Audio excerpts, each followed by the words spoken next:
Pinagpapawisan tayo. Hello mga kaastig. Malungkot at masamang balita na ang nakikita ko dumadaan sa wall ko ngayon. Ngayon ko lang ito napansin na may isa na namang OFW ang tinapos ang kanyang buhay sa pamamagitan ng pagtali sa kanyang lieg na gamit ang jacket sa cabinet po. Natagpuan po siya sa cabinet. Siya po ay nagtatrabaho sa Kuwait. At isa pa dito ay Bicolana po. Ako po ay isang Bicolana din. Pero di ko alam kung saan siya sa Bicol. Wala kasi ako nakitang information about sa kanya. Sa mga nag-post na ayun nga po, natagpo ang patay sa kanyang kwarto yung isang OFW na nagtatrabaho sa Kuwait na ang pangalan niya is Joy Ocampo. Di natin alam kung taga sa Bicol at ang kanyang may page siya na Pilyang Bicolana, di ba? Sa pangalan pa lang hindi mo maisip na magpapakamatay siya dahil ang Pilya is parang yung ano lang ba, yung parang naglalaro lang yung pagbiro kasi Pilya di ba? Tapos yung in-stalk ko yung kanyang account, talagang nagti-TikTok siya, masayahin siyang tao. Kaya di natin maisip kung anong pinagdadaanan niyang problema, kung bakit niya yun nagawa. Guys, sa ngayon marami akong nakikita rin nag-post kahapon lang. May nag-live na umiinom ng napakaraming gamot, sari-saring gamot iniinom niya at parang tuwang-tuwa pa siya sa ginagawa niya, guys. Nag-live siya talaga pero sabi ng mga comment sa post na yon na tinatawagan daw, ayaw magpaawat. Dala nga siguro yung depressed na yung tao. Di natin alam din kung anong problema ng tao na yon. At may comment siya doon na hindi pa daw siya, mahal pa daw siya ng ganito, kaya hindi pa siya namata na ganon. Pero siguro nung ginagawa niya yon, nakita siya ng amo, kaya nadala siya sa ospital kasi sobrang dami ng kanyang ininom na gamot, talaga sobrang dami. Ma-overdose siya doon kasi 2-3 gamot nga lang, bangag na yung ulo natin. Kung ano pa kaya yun ang siyang dangkal niya at kinaganon niya talaga, tinutuin niya. Tapos 3 ganyan siguro yun nakita ko sa post.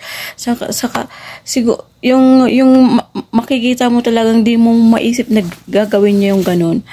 Bakit naisip niya na uminom ng napakaraming gamot, guys, na pwede na niyang ikapahamak. Pero siguro nakita siya ng amo at dinala siya sa ospital at naagapan siya. At may nakita akong post niya, yung mismo na yun ang gumawa ng tao. Ayaw kong ng pangalan kung ano. Saka nakalimutan ko din na na mabuti nga daw, hindi mahal pa daw siya ni ganito, kaya siya hindi pa siya kinuha, ganon, hindi pa siya natuluyan.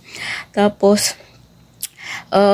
kaya Diyos ko, sana wag naman umabot sa tayong mga OFW. Is sobrang hirap talaga ang pinagdadaanan natin dito. Yung stress, yung pagod, yung puyat, yung andyan na yung pa sa ating amo na kung talagang hindi yung sikmura mo, yung habaan mo yung pasensya, talagang hindi ka tatagal dito. Kaya dapat dito yung marunong kang lahat marunong kang makibagay, lahat yung pagpapasensya mo na andyan. Pero yung kung hindi mo na kaya ka na, wag mo nang pilitin yung sarili mo kasi dito talaga lakasan ng loob, tibayan ng sikmura, lahat kapalan ng mukha dito yun. Pag hindi mo na kaya, magreklamo ka sa iyong agency na hindi mo na kaya ganito yung inaano mo na nangyayari sa iyo, sa iyong amo, minamaltrato ka, kung hindi ka na pinakapakain. Kanina lang, guys, nakinig ako sa Rapid Tulfo in Action. May nagsumbong din dito sa Riyadh siya nag-work. Alam niyo ba, guys, pa lang siya, 5 months pa lang siya, tapos dumating siya May. Ayun, may sakit na siya ngayon, may bukol, may daw sa tiyan at sumasakit yung kanyang tagiliran. Pina-check up naman siya ng amo. Siyempre, dito nga talaga kahit may sakit ka, talaga magtatrabaho ka guys. Pero yung sa kanya talagang malala kasi sa tagiliran, namamaga daw yung tagiliran niya, di natin alam. Kasi hindi naman sa kanya sinabi yung finding ng doktor na kung anong sakit niya. Basta pinagamot din siya, tapos pinagtrabaho pa siya na sabi ng doktor nga, operahan daw pag hindi nadala nung pain reliever na Buscopan daw, pinainom na sa kanya ng doktor. At sabi pa ng amo, umayos ka, wag kang arte-arte na masakit ang ganito mo. Tingnan mo yan, o di ba? Ang sama talaga ng mga amo dito. Alam nyo guys, ako naranasan ko din yan, yung kahit may sakit ka, kaya talagang tinitibayan ko lang loob ko. Nagdadasal lang ko, Lord, ganito, bigyan mo ako ng lakas, alisin mo ang aking nararamdaman ngayon. Siyempre kasi isa lang, ikaw na lang ang mag-ano sa sarili mo na talaga. Hindi ko iniisip na maging mahina ako. Yung bagkos, yung talagang pinipilit kong maging malakas kahit siyempre may sakit tayo, hindi naman natin maiwasan na magkasakit tayo kasi siyempre tao lang tayo, lahat naman tayo magkakasakit, 'di ba? Hindi natin hawak ang ating buhay. Kaya ganoon, yung pinagtrabaho pa siya, kaya kanina naghingi yung kanyang asawa ng tulong kay Rapi Tulfo at yun, salamat sa Diyos naman at sana nakaalis na siya sa amo na yun kasi kailangan pinagtatrabaho pa siya kahit hindi na nga daw makalakad kasi nga masakit nga yung katagiliran. Kaya ganun, iba-iba ang naranasan ng OFW dito sa ibang bansa kasi depende sa amo na may malulupit na ganun nga, tingnan mo may sakit na pinapagtrabaho pa kasi nga iniisip nila yung trabaho mo, tapos iniisip nila pinapasahod ka, ganun, nagbibilang sila ng oras. Ako dito sa trabaho ko, binibilang talaga niyang oras, magising ka ng late, yun, sabihin late ka na magising, pero pag sila nakaano ng oras, halimbawa alas 2 ka na, nagtatrabaho ka pa, wala yun sa kanila, wala TY, hindi nga nila sabihin na thank you, na ganito, hindi sila marunong mag-appreciate ng ginagawa mo, kahit anong sipag mo dito, kahit anong doble, triple ka pa, hindi nila ma-appreciate yun.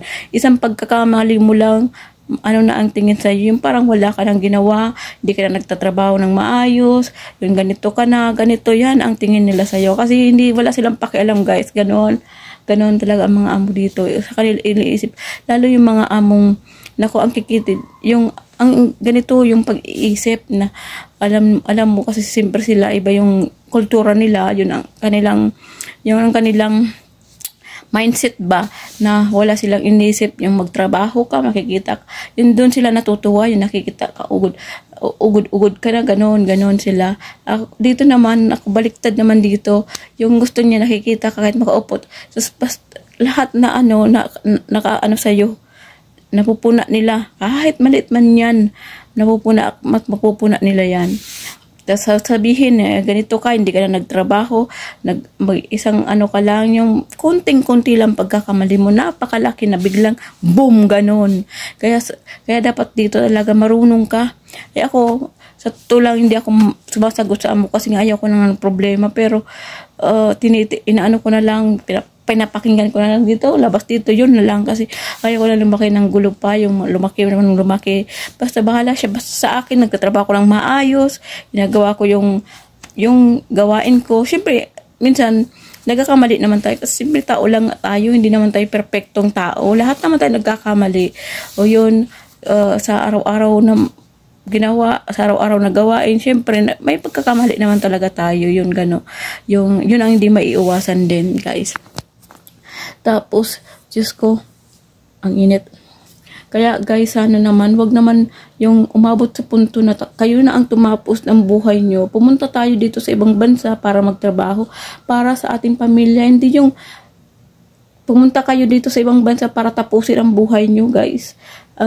Yung iba nga, may sakit, nasa ospital nakaratay, pero pinaglalaban nila ang kanilang, yung gumaling sila, pero yung ganun na wala ka namang sakit, iniisip mo lang yung ganun, bigla na lang na tatapusin mo yung buhay mo na walang dahilan.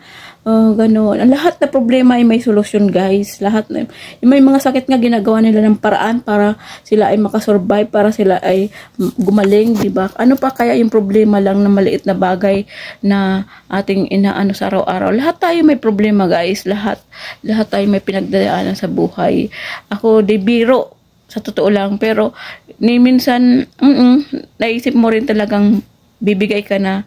Pero kung may pangarap ka, doon mo lang isipin mo yung mga mahal mo sa buhay, lalong lalo yung mga anak mo na naghihintay sa'yo, yung pag-uwi mo, ganun. Kahit hindi man nila alam na yung hirap mo dito, yun, wag mo na lang, wag naman yung sa punto na ganun nakikita, na tumalon na lang sa building nang dahil lang sa ganito.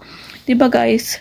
Kaya ngayon talaga sobrang sunod-sunod ang may mga kay Rapi Tulfo yun kanina nga, mabuti nabigyan ng solusyon ni Rapi Tulfo, umingi ng tulong. Okay, hindi pa yun umingi ng tulong, ay nako, baka di natin alam kung ano mangyayari sa na yun, OFW, kasi sobrang lala niya na hindi na talaga pangkaraniwang sakit yung kanyang nararanasan, guys.